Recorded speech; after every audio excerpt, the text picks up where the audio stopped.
Muy buenos días, compañeras, compañeros. Hoy vamos a tener esta rueda, este mensaje que damos los coordinadores de los grupos parlamentarios que integramos la coalición Va por México, nuestro frente legislativo aquí en esta Cámara de Diputados. Me acompaña a mi derecha el coordinador del grupo parlamentario del Partido Revolucionario Institucional, don Rubén Moreira.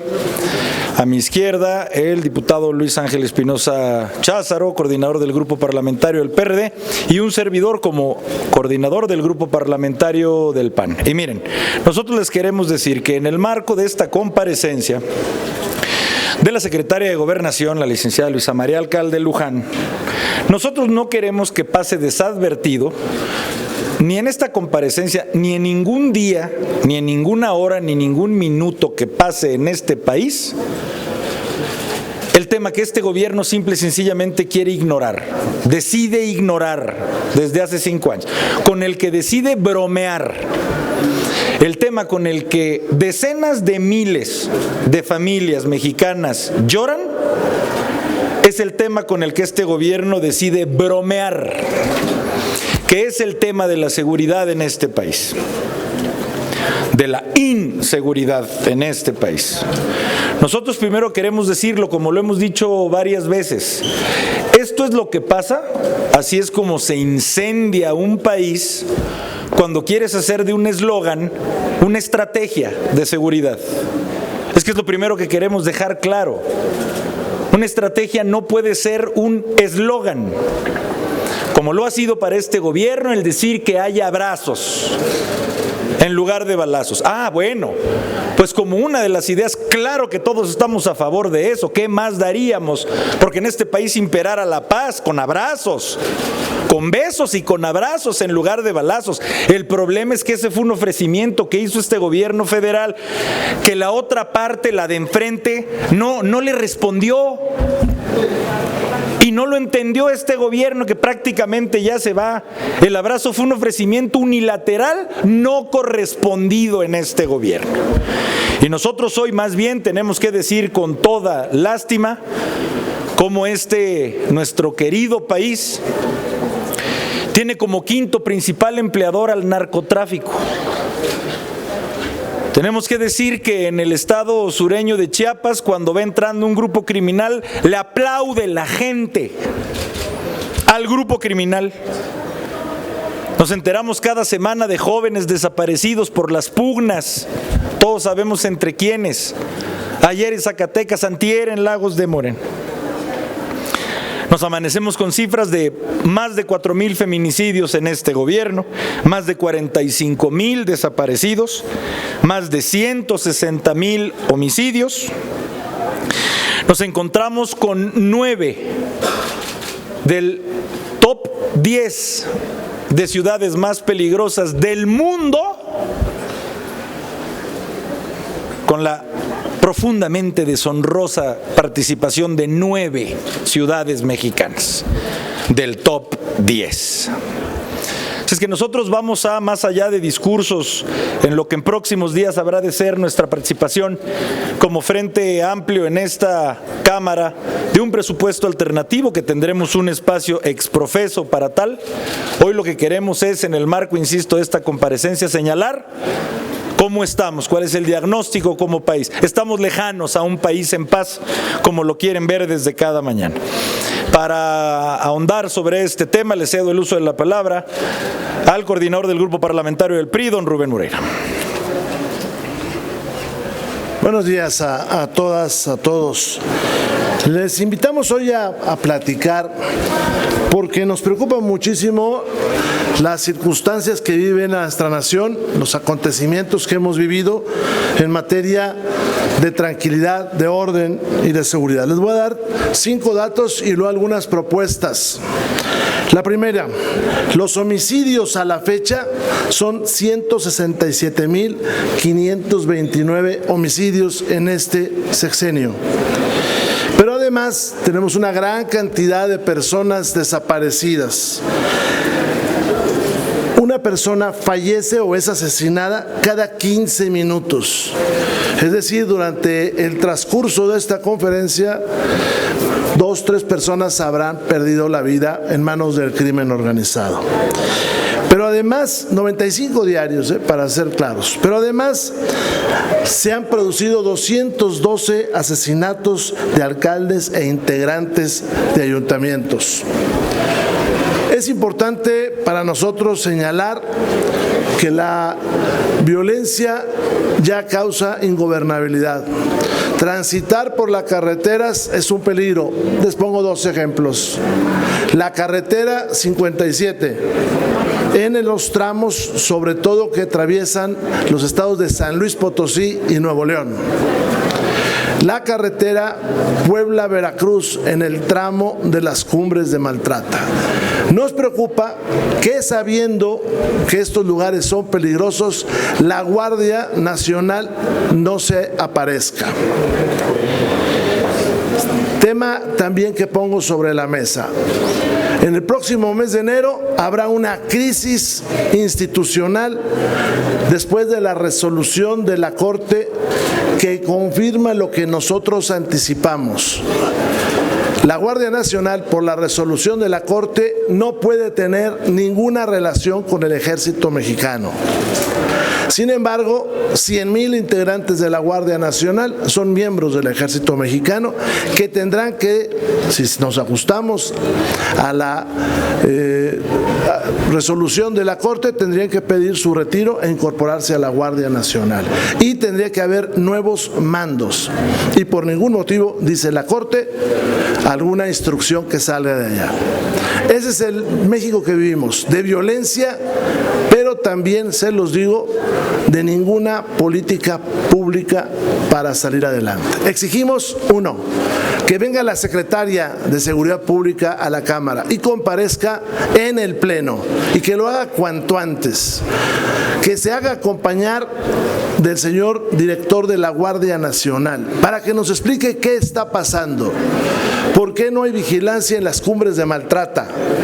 Dos, un acuerdo para defender la democracia, porque el narco se va a meter en las elecciones, o lo van a dejar entrar a las elecciones. Tres, que el presupuesto se adecue para fortalecer las policías municipales y estatales, ya que vimos que la Guardia Nacional no es la solución.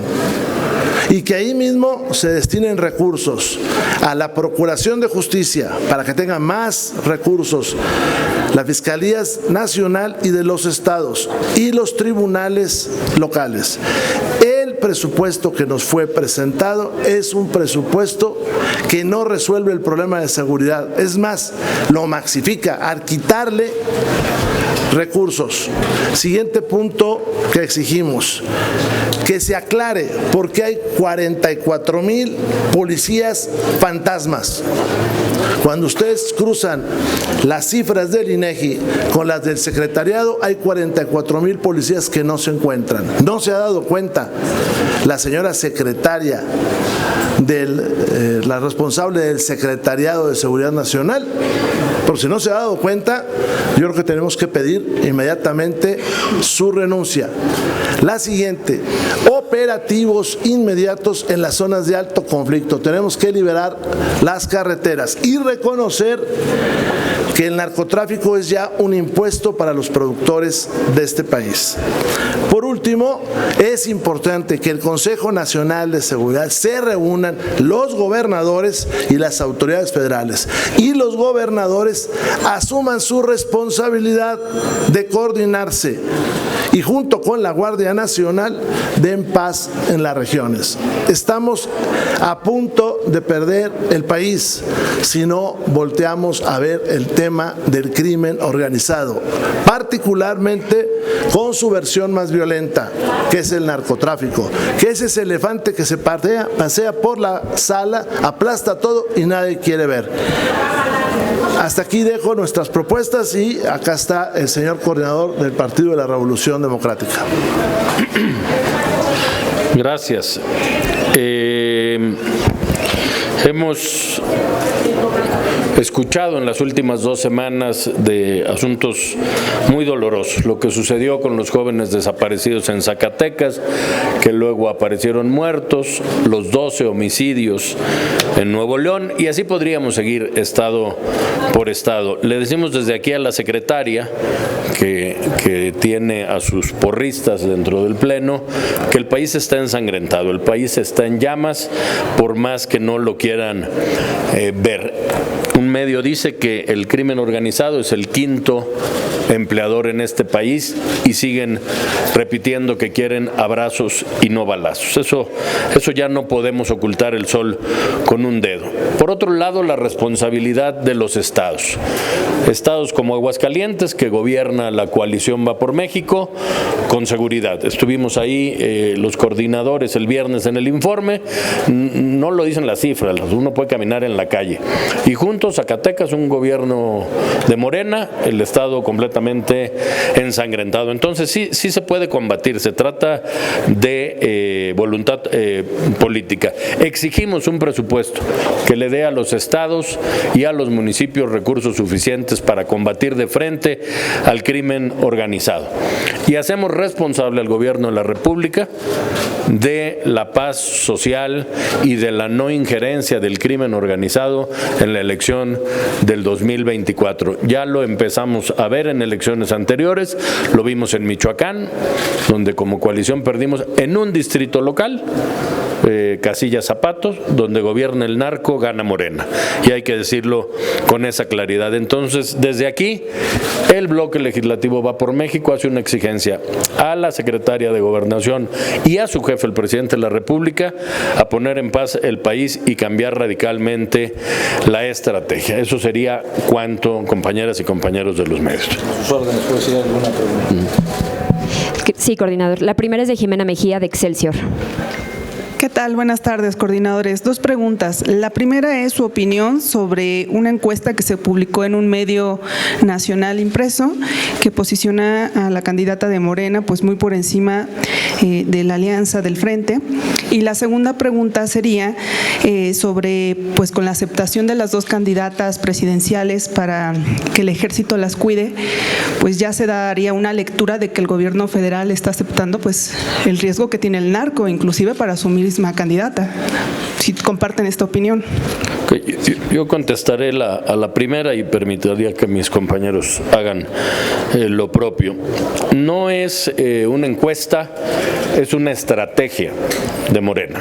Lo vimos claramente en el Estado de México, desde Palacio Nacional. Tienen contratadas 16 casas encuestadoras desde 2018 y los más claros ejemplos los han vivido ustedes, fueron los 27 puntos de diferencia que daban en el Edomex y quedamos a 6 o 7. Eso desincentiva la participación ciudadana de votantes libres que quieren manifestar su intención. En las últimas 24 elecciones, una federal, el 80% de las encuestas se equivocaron entre 10 y 20 puntos. ¿Qué está fallando? ¿El método? ¿O hay una clara tendencia de lo que digo de favorecer a alguien y desincentivar la votación por la oposición? Porque siempre se equivocan en contra de nuestra oposición. Y en el caso concreto de Buendía y Márquez, aquí está la encuesta de 2021 en la Ciudad de México.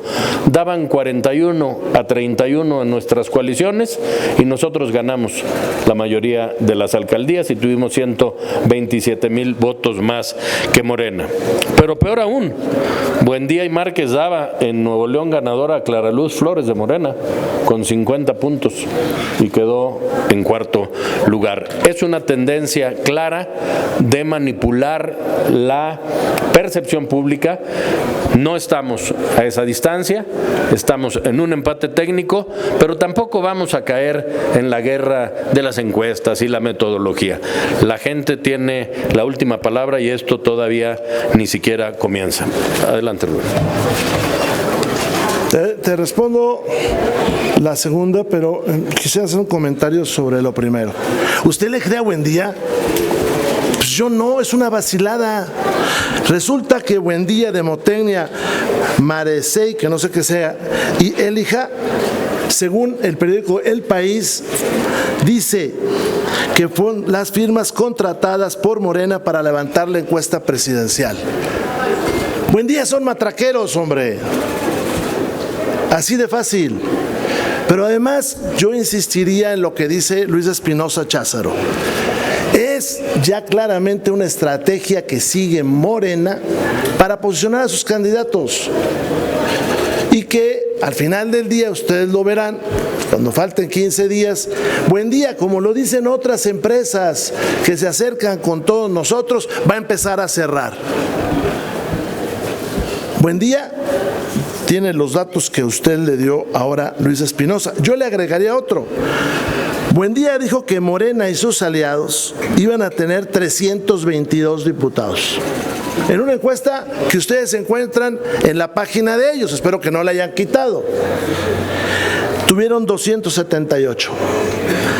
Y a Va por México nos daban 160 curules. Tuvimos 40 más. ¿Usted le cree a Buen Día? Pues yo no. Y yo creo que los diarios de este país deberían tener cuidado con ese tipo de adivinos, que no encuestadores, porque pues, perjudican a la democracia mexicana. Las elecciones de Edomex, las encuestadoras deben de ser llevadas a juicio político, si usted gusta, o ante el INE. No le atinaron. Hay otro vacilador que se dice Mendoza Blanco, le falló por creo que 40 puntos a la elección de Edomex, y todavía publican y todavía lo comentamos. Hombre, pues es como el que se levanta y consulta el horóscopo. Yo de joven, para ganarme unos pesos, hacía horóscopos. Y entonces a mí siempre me iba bien. Yo soy Aries. Bueno, así son estos, ¿sí? Ya no digo lo que ponía porque va a salir eso. No, pero así son estos cuates. Insisto, 322 curules pronosticaron. Y a nosotros un poquito menos de 160. Era lo que nos pronosticaban a nosotros. Y eso no pasó. Me llama la atención que sigan publicando. Y segundo, que Buen Día no sea honesto y ponga ahí: nosotros fuimos contratados por Morena para hacer elecciones, para hacer encuestas en sus elecciones. Me tengo que reservar el nombre, pero hace unos meses, por mi función en el partido, anduve buscando encuestadoras y una me dijo: no te puedo encuestar porque yo ahorita tengo que poner bien a determinado partido para que me contrate. Morena tiene contratadas creo 17 firmas encuestadoras. Bueno, pues así estará los resultados. Pero, como dijo Luis Espinosa, ya es una estrategia que el INE se tiene que ocupar. Yo soy representante en el INE, voy a solicitarle al INE que haga una profunda investigación de lo que pasó el año anterior en el Estado de México y lo que hoy vemos que está pasando ahora. Porque lo que sucedió el año pasado en México sí influyó en los procesos electorales. Y nosotros no queremos que pase eso en estos procesos electorales. Buen Día está descalificado. Así, descalificado. ¿Por qué? Pues por sus resultados y porque está contratado por ellos y seguirá contratado. No. Buen Día y un patito es lo mismo. Bueno, obviamente yo, además de suscribir lo que acaban de decir los anteriores coordinadores, pues, en una empresa que desde hace mucho tiempo conocemos que está en un obvio conflicto de interés, pues, evidentemente, y que además no es que aquí vengamos y descarguemos por lo que sucedió el día de hoy. Hoy venimos, ya fue multiexplicado y fundado cómo esto es un trayecto de hace muchos años. Uso exactamente la misma frase de quien me antecedió. Pues ¿quién le va a creer a quien de entrada tiene un conflicto de interés como lo es esa encuestadora? Pero no solo eso, yo complementaría la primera pregunta diciendo lo siguiente: ni de chiste están con la diferencia que quieren hacerle vender estratégicamente, según ellos, a la gente entre una aspiración y otra. Ni de chiste están con esa distancia. Eso es lo que ellos quisieran, que es distinto. Pero convocamos a una reflexión para toda la gente que nos pueda ver, escuchar o leer. Si en verdad esa fuera la separación, que no lo es, ¿no le estarían golpeando a Xóchitl, a la defensora de nuestro frente, a la coordinadora de nuestro Frente Amplio por México, a diario, desde la mañanera, desde Palacio Nacional? Yo le he dicho y no me voy a cansar de repetirlo: quien no te preocupa, no lo volteas ni a ver. Y Xóchitl les preocupa, no solo al de las mañaneras, sino a todos los que están alrededor. Por algo ha de ser. Pero yo complementaría, incluso no lo puedo hacer extensivo porque esto fue algo que platicamos cuando empezábamos esta legislatura dentro de Acción Nacional. Nosotros tenemos que pensar, precisamente por estos hechos, si se ocupa en una reforma electoral, que obviamente ya no puede ser aplicable para este proceso, si se ocupa regular más a fondo a las encuestadoras. Porque permíteme ponerte un ejemplo. Mira, está comprobado que parece que me salgo de tema, es una analogía. Está comprobado que las calificadoras de valores, Standard & Poor's, Fitch, en su calificación inciden en la adquisición o enajenación de valores. Esto ni siquiera creo que de manera tan forzada podría tener un cierto comparativo. Una encuesta incide en la calificación del valor, es una calificación a un valor, en este caso electoral. Y si forzamos este argumento, podríamos estar hablando prácticamente hasta de fraude. Habría que pensarse en la posibilidad real de ver cómo legislamos a estas casas encuestadoras. Un mínimo de rigor metodológico tienen que tener. A nosotros nos da risa los números que publicaron hoy. Esa es la palabra, risa. Si no fuera risa, quizá ternura, a lo más. No quisiera dejar de contestar tu segunda pregunta. Qué bueno que este gobierno ya quiera asegurar la vida por lo menos de 2 mujeres en este país. Lo celebramos. A las 2. Lástima que no fue posible para las más de 4,000 mujeres en este sexenio, donde el gobierno no les pudo garantizar su vida. Gracias. La siguiente pregunta es de Claudia Salazar, del periódico Reforma. Buenas tardes. Para preguntarles, la secretaria acaba de pintar un país sin crisis en seguridad, en migración, en derechos humanos, que todo estuvo bien en el informe de Ayotzinapa, y termina el discurso, el mensaje, diciendo que van a respetar los resultados electorales, que no hay autoritarismo, que condenan el uso de recursos públicos. ¿Qué responden ustedes a este posicionamiento de la Secretaría? Ya sé que hablaron de eso y con eso entraron, pero específicamente a estos temas, bueno, dijo que hasta 30% había reducido los feminicidios. Esa es una pregunta. Y lo que hablan sobre la incidencia del narcotráfico, también ofreció que se iban a proteger a todos.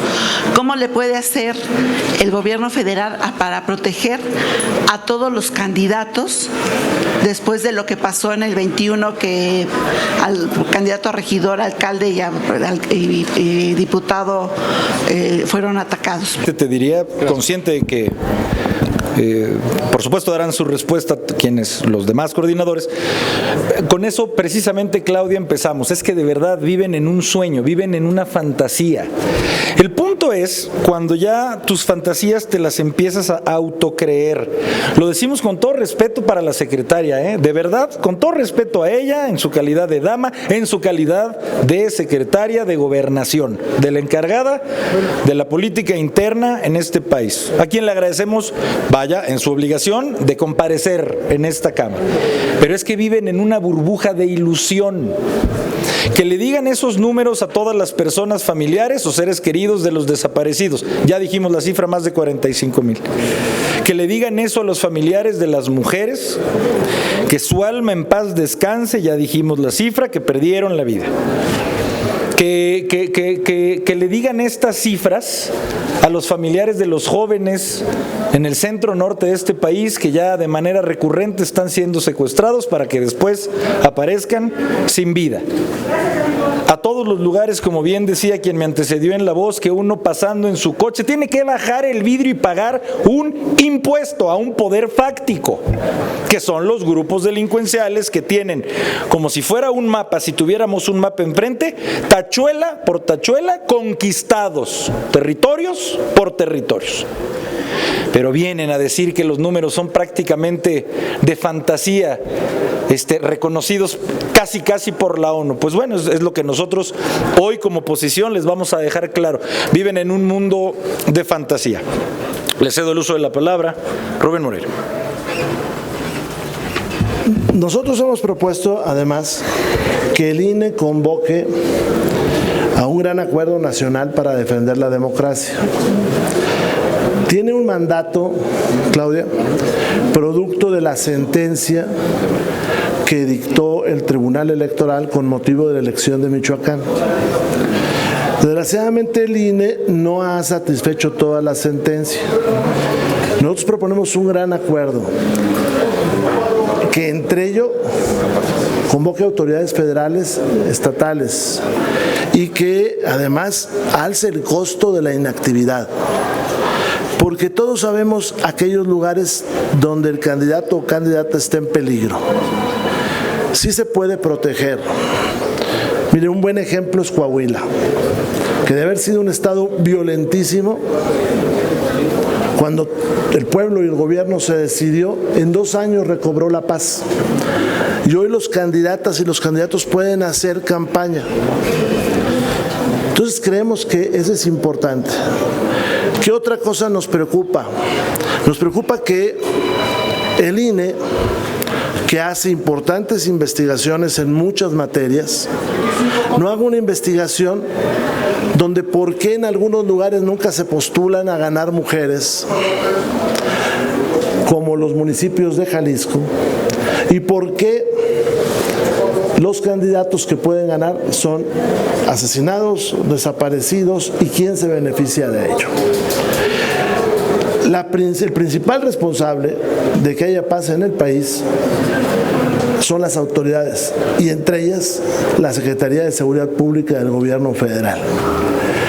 Creo además que el secretariado y la secretaría están ocultando cifras. Le pongo 2 ejemplos rápidos. Desaparecen unas personas y en su búsqueda encuentran, yo espero que los encuentren vivos, pero en su búsqueda encuentran restos de otras. ¿Cuándo se contabilizan ellos? ¿Cómo se contabilizan estas fosas con 40 personas que se encontraron recientemente? Si usted ve a diario la estadística, no aparecen. Digamos que aparece el fallecido reciente, pero todo eso no está apareciendo. Entonces tenemos una cifra negra en materia de reconocimiento de homicidios, que además se conjuga con otras cifras que le digo. Por ejemplo, el INEGI reporta 44,000 policías más que el secretariado. Entonces, todo esto genera lo que decía don Jorge Romero, pues fantasías, ilusiones, un discurso de éxito cuando en realidad la población sabe que no lo hay. Termino diciéndole que en Nuevo Laredo más del 90% de las personas se sienten inseguras. Y a unos kilómetros de ahí, en Piedras Negras, solamente el 20%. ¿Qué sucede? Pues que no hay ganas de arreglar el tema. Hay ganas de dejarlo pasar. ¿Y qué creo? Que la señora secretaria de Seguridad y la responsable del secretariado, pues sencillamente no le están diciendo al titular del Ejecutivo la verdad y no le están diciendo lo que está pasando en las carreteras de este país. Hace unos días se volvió a repetir la tragedia en el sur de Nuevo León, donde familias son despojadas de sus vehículos, son internadas en el desierto y ahí los abandonan. en otras ocasiones han violado a las mujeres y nadie dice nada. Nadie. Los operativos se arman durante unas pocas semanas y luego se abandonan. Pero cada mes hay un grupo delictivo que tiene como meta llevarse más de 60 camionetas. Eso es lo que aproximadamente hemos visto. Y así le puedo decir todo el país. Es la fantasía, es el discurso. Bueno, hasta que en este país gobierna el narcotráfico. Gracias. Ya muy breve y para concluir, Claudia, se abordó el tema de seguridad, pero vamos a abordar también hoy el tema migratorio. Tenemos una crisis migratoria en el sur y en el norte que parece que el gobierno tampoco la ve, y eso es responsabilidad de la Secretaría del Interior, en este caso de la Secretaría de Gobernación. Los números alegres que referías tú no se contrastan más bien se contrastan drásticamente con la realidad. Veamos si algún candidato en Michoacán o en Sinaloa o en Guerrero pues quiere ir a las zonas que controla el crimen organizado a hacer campaña sin protección, sin cuidado, y no va a haber policías suficientes para cuidar al número de candidatos que tendremos en la elección del año que entra. Y están inhibiendo el voto ciudadano. ¿Quién quiere ir a votar en Aguililla, Michoacán? Bueno, pues eso es imposible. O van votados, coaccionados a votar y están ayudando a un partido político. Entonces, lo que hoy nos presentan, y por eso quisimos hacer esta rueda de prensa, dista mucho de la realidad que estamos viviendo en la nación. Muchas gracias. Muchas gracias. Gracias, coordinador. La siguiente pregunta es de Margarita Nicolás de Cadena Raza. Tú ya me dices. Buenas tardes, diputados. Preguntarles en el tema del presupuesto. Ayer el diputado Romero ya adelantaba que ellos platicarían no solamente con esta fracción disidente de Morena para ir juntos por un presupuesto para el campo, para la seguridad, para combatir la pobreza en sus comunidades. Yo les pregunto a los dos si ustedes ya han entablado pláticas con este grupo que encabeza Emanuel Reyes para, pues ellos dicen que van en lo particular, por ahí podrían colarse para obtener los recursos que requieren, y también preguntarles en torno a esta situación de Notimex. Parece que ya se le hizo realidad al presidente deshacerse de esta empresa del gobierno y bueno, pues ya dijeron que le van a liquidar a los trabajadores conforme a la ley. ¿Ustedes qué opinan de que nos quedemos sin este órgano informativo y sobre todo que San Juana se vaya tan tranquila después de que 3 años les estuvieron dando 600 millones de pesos para Notimex cuando no estuvo operando? ¿Aquí qué procede? Gracias. Bueno, muy rápido y muy concreto porque vamos a regresar a la comparecencia.